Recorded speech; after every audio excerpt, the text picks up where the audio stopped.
Shabbat Shalom, everybody. This is Houston Patio Garden of Phil R in Houston, Texas. Right now, I'm going to be adding some NutriBubble micronutrients to all of my plants today. I try to do this once every 14 days. So this is the 14th day of this month.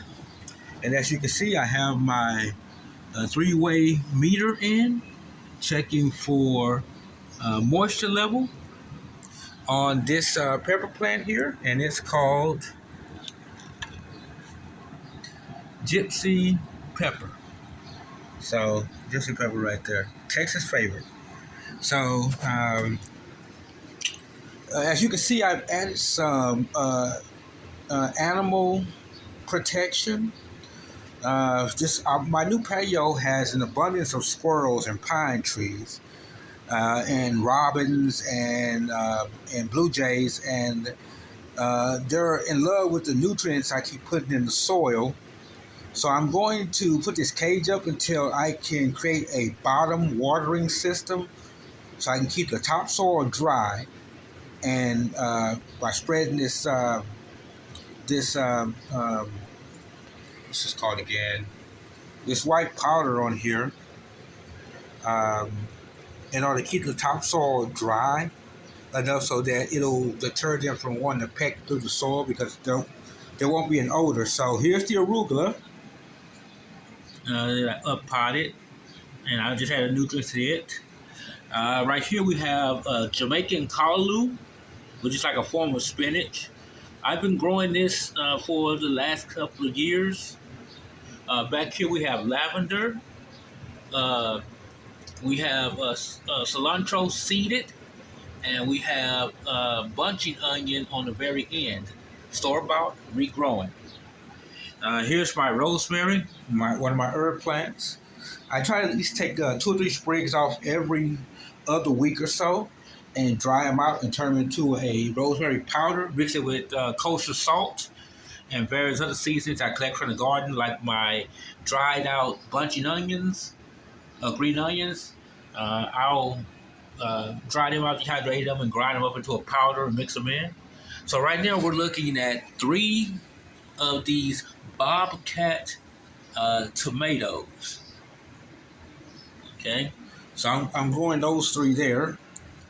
And then over here, we have some more California Wonder bell peppers. And this is in my plastic garden bin. As you can see, the grow lights out here. I just try to keep, whenever the area is shaded and I want to feed my fruit trees, like my little Miss Figgy right here, I want to feed them a lot of abundant light, maybe 16, 18 hours a day of light to give them really good energy. And then at night, I'll just cut the light off so that they can do the natural processes. So these are some more cages that I created from this panel of chicken wire that I had. So I upcycled it. But this is a pot they've been really aggressively digging in. So every time I plant something in here, they'll dig it up and eat it. So I'll put this caging in. Like I said, I'm going to try to bottom feed the water by using this copper rod here in order to get the nutrient delivered, the liquid nutrient delivered to the bottom of the pot and have it wick it up to the top as it's needed. So right over here we have Fort Hook Swiss chard, and then we have regular Swiss chard. And here I'm seeded in some blue dwarf kale. And there's some more arugula right there. I had to transplant it. I hope it peps up. But then we have more pepper here. And this is Aristotle pepper. Let me get that label. This is an Aristotle pepper, bell pepper. Down here was my basil. It kind of got some nutrition deficient spots, so I had to remove it from this container and put it in these containers. So I'm going to try to nurture it back to health. If not, I'll probably have to end up buying some more sweet basil starts later in the week. I'm trying to balance this while also looking for another job.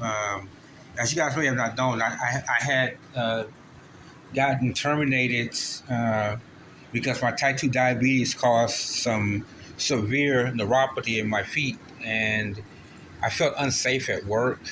Um, I didn't want to get into any kind of vehicular crashes because I couldn't feel the pedals on the bottom of my feet. But all praise to Most High, I'm doing much better.